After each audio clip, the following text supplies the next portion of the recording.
Welcome back, beta. Now we are going to discuss some important fact of electronic configuration.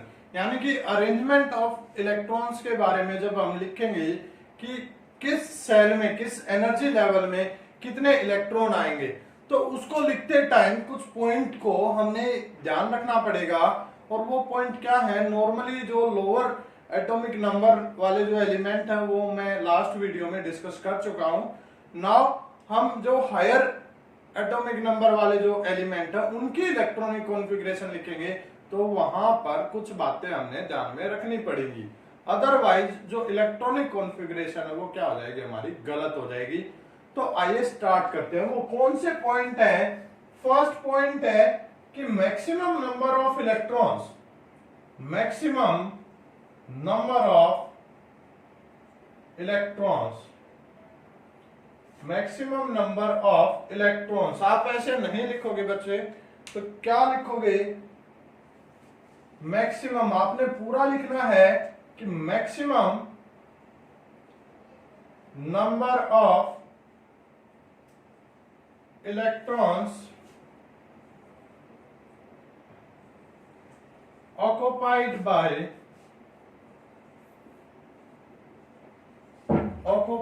by shell, वो हमें क्या होना चाहिए? पता होना चाहिए। ठीक है, वो कैसे पता होगा? 2n² से हमें पता लगेगा। तो हमने लिखा था के जो मैक्सिमम नंबर ऑफ इलेक्ट्रॉन है वो क्या है? 2, L में 8, M 18 एंड N 32। ये था बेटा। ठीक है, यहां तक आपको पता है। उसके बाद जो सेकंड है वो क्या है? सेकंड में ये है कि जो आउटर सेल होगा, जो वैलेंस सेल होगा, आउटर को बोलते हैं वैलेंस सेल। ठीक है, आउटर ऑर्बिटल बोल लो या आउटर सेल बोल लो, आउटर एनर्जी लेवल बोल लो, एक ही बात है। तो उसमें क्या होगा कि मैक्सिमम 8 इलेक्ट्रॉन फिल होंगे। क्या होंगे? Maximum 8 electron. तो लिख देता हूं, valence shell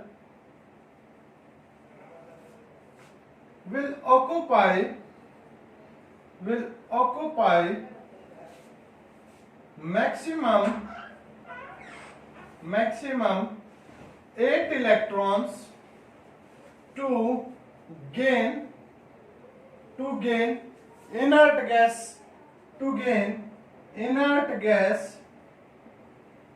configuration।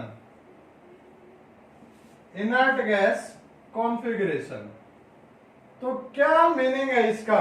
Valence shell का पता है आपको कि सबसे बाहर की जो सेल होगी विल ऑक्युपाई मींस उसके अंदर ऐड हो सकते हैं, फिल हो सकते हैं। ऑक्युपाई होता है किसी चीज को रखना, फिल करना अपने आप में। मैक्सिमम 8 इलेक्ट्रॉन्स की वो ज्यादा से ज्यादा 8 इलेक्ट्रॉन फिल करेगा टू गेन, धारण करने के लिए। ठीक है, गेन होता है लेना। इनर्ट गैस, इनर्ट होता है नॉन रिएक्टिव। क्या होता है? नॉन रिएक्टिव, यानी कि जिसको किसी से कोई मतलब ना हो, जिसका किसी से इंटरेक्शन ना हो, इनर्ट बोलते हैं उसको। तो इनर्ट गैस कॉन्फ़िगरेशन, यानी कि उसकी कॉन्फ़िगरेशन कैसी हो जाएगी? इनर्ट गैसों जैसी, जो क्या है? स्टेबल। क्या है? Most stable. इस इनर्ट गैस कॉन्फ़िगरेशन को बोला गया है most stable electronic configuration, most stable electronic configuration. यानी कि जिस जिस एलिमेंट के आउटर सेल में 8 इलेक्ट्रॉन कंप्लीट फिल हो जाए, वो क्या हो जाती है?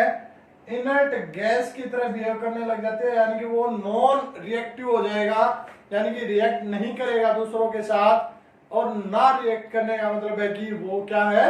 स्टेबल है। ठीक है, रिएक्ट कब करते हैं एलिमेंट? जब वो अनस्टेबल होते हैं। तो वो स्टेबल होने के लिए क्या करते हैं? रिएक्ट करते हैं। यानी कि अगर हम बोले जो केमिकल रिएक्शन इतनी सारी हमारे सराउंडिंग में होती हैं, वो किसकी वजह से होती है? वो स्टेबिलिटी गेन करने की वजह से होती है। जो एलिमेंट स्टेबल नहीं होते वही रिएक्ट करेंगे। ठीक है, किस लिए? स्टेबल होने के लिए। आगे की वीडियो में हम डिस्कस करेंगे। जो थर्ड पॉइंट है, क्या है? थर्ड थर्ड पॉइंट में क्या है, यहां हमने बता तो दिया सेकंड पॉइंट में कि जो वैलेंस सेल है उसके अंदर 8 इलेक्ट्रॉन फिल होंगे। अब थर्ड पॉइंट में क्या है कि जब तक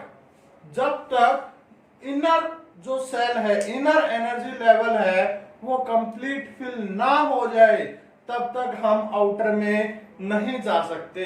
यानी कि इलेक्ट्रॉन आउटर सेल में कब जाएगा, जब उससे पहले वाला कंप्लीटली फिल हो जाएगा। क्या कहा मैंने,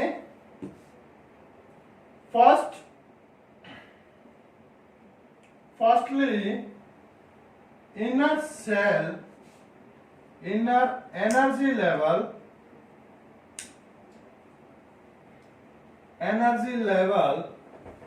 will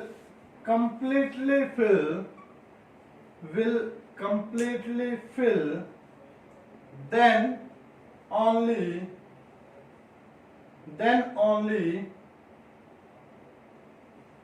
electrons will fill in outer energy level। ठीक है बेटा, कि जब तक अंदर की सेल कंप्लीट फिल ना हो जाए तब तक क्या होगा, आउटर सेल में इलेक्ट्रॉन नहीं जाएगा। लेकिन बाद में जैसे जैसे रिसर्च हुई, हमें क्या जो हायर एटॉमिक नंबर एलिमेंट हमारे सामने आए, तो हमने पाया कि ये जो थर्ड जो फैक्ट था ये एप्लीकेबल है कहां तक, जहां तक जिस एलिमेंट का एटॉमिक नंबर 18 है। क्या, जहां पे एटॉमिक नंबर 18 है। सल्फर का कितना था हमारा 16 बेटा। सल्फर के बाद क्या आता है, क्लोरीन एंड देन आर्गन। ठीक है, तो ये जो एप्लीकेबल था ये आर्गन तक था। आर्गन गैस क्या होती है, हमारी इनर्ट गैस होती है। उसके बाद जो एलिमेंट आते हैं हमारे उस पे ये एप्लीकेबल नहीं था। ठीक है, यानी कि जो पोटेशियम है, क्या है बेटा, पोटेशियम जिसका एटॉमिक नंबर 19 है, उसके बाद कैल्शियम जिसका एटॉमिक नंबर 20 है, उन पे ये चीज एप्लीकेबल नहीं थी। क्या नहीं थी, ये जो थर्ड फैक्ट था ये एप्लीकेबल नहीं था। तो इसको डिस्कस कर लेते हैं हम। इन दो एलिमेंट की इलेक्ट्रॉनिक कॉन्फ़िगरेशन लिख के ये पॉइंट हमारा क्लियर हो जाएगा। तो पहले मैं लिख रहा हूं पोटेशियम की, जो इलेक्ट्रॉनिक कॉन्फ़िगरेशन ऑफ पोटेशियम, जिसका जो एटॉमिक नंबर है, एटॉमिक नंबर वो कितना है बेटा, एटॉमिक नंबर है इसका 19। तो क्या होगी इलेक्ट्रॉनिक कॉन्फ़िगरेशन। अब मैंने लिखा कि K के अंदर आएंगे 2, तो इसके इलेक्ट्रॉनिक कॉन्फ़िगरेशन में यहां से लिखने स्टार्ट कर रहा हूं तो 2 आए। ठीक है, इससे ज्यादा इसके अंदर नहीं आ सकते। ठीक है, मैक्सिमम कैपेसिटी 2 की है। तो 19 थे, 19 में से 2 हमने फिल कर दिए K के अंदर। कितने बचे, 17। 17 में से सेकंड में कितने हो सकते हैं, 8। कितने हो सकते हैं बेटा, 8। तो 8 और सब्सट्रैक्ट कर दिए, फिर कितने आए, नेक्स्ट स्टेप में कर लेता हूं, 17 माइनस 8 कितने बचे, 9। तो 9 में से जो थर्ड है, थर्ड की कैपेसिटी कितनी है, 18। थर्ड की कैपेसिटी कितनी है, 18। लेकिन क्या होगा, सेकेंड जो पॉइंट मैंने बोला था कि valence shell will occupy maximum 8 electron. कितने होंगे, मैक्सिमम 8 इलेक्ट्रॉन। तो इसके बाद जो होगा उसमें 18 आने चाहिए थे। कितने आने चाहिए थे, 18। लेकिन इसमें क्या होगा, पहले 8 फिल होंगे। तो 8 फिल होंगे तो कितने बचे, 1। तो ये 1 आया। लेकिन जो हमने सीखा है उसके जो एग्जैक्ट इलेक्ट्रॉनिक कॉन्फ़िगरेशन है वो तो है इसकी ये, लेकिन आनी क्या चाहिए थी, वो ये आनी थी 2, 8 और उसके बाद बचे 9, ये आनी थी। ठीक है, तो ये तो गलत हो जाती, जो ये पॉइंट थे ये गलत हो जाते। आउटर सेल में मैक्सिमम कितने इलेक्ट्रॉन हो गए, यहाँ पे 9। लेकिन जो सेकंड पॉइंट था उसमें मैंने क्या बताया कि वैलेंस सेल है, जो आउटर सेल है, उसमें मैक्सिमम 8 इलेक्ट्रॉन, 8 हुए ना, 8 मैक्सिमम 8 इलेक्ट्रॉन उसके अंदर फिल हो सकते हैं। अगर उससे ज्यादा हो गए तो क्या हो जाएगी, गड़बड़ हो जाएगी।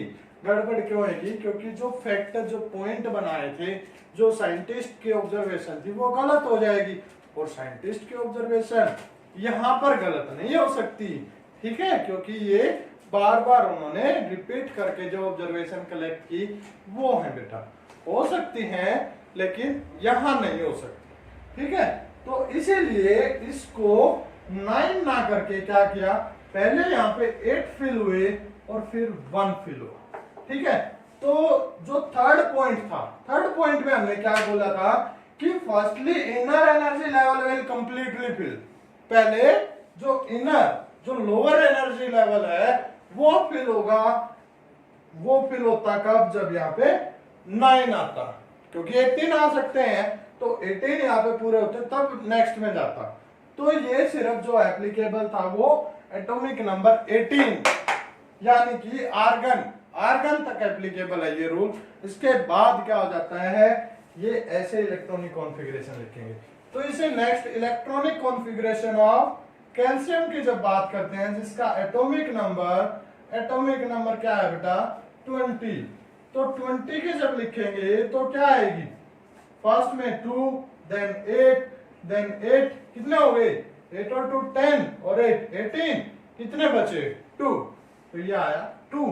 लेकिन उस रूल के अकॉर्डिंग जाते, इन दोनों को नेग्लेक्ट करके ये 2 8 18 आने थे, तो क्या आते 10 आते, जो कि 8 से ग्रेटर हो जाता, और सेकंड पॉइंट के लिए वो क्या बन जाता, एक्सेप्शन। लेकिन second point can not be wrong, ठीक है, इसको नेग्लेक्ट नहीं कर सकते, मैक्सिमम 8 ही आएंगे। तो जो कैल्शियम की इलेक्ट्रॉनिक कॉन्फ़िगरेशन है वो क्या आ जाएगी, 2 8 8 2। और जो ये 2n² वाला था, ये सिर्फ इन 4 एनर्जी लेवल के लिए होगा, K L M N, ठीक है बेटा। तो ये थी हमारी क्या, some important fact of electronic configuration. अगर अब आपको इलेक्ट्रॉनिक कॉन्फ़िगरेशन लिखनी दे दी जाए तो आप उसको लिख दोगे। थैंक यू बेटा, हैव अ नाइस डे।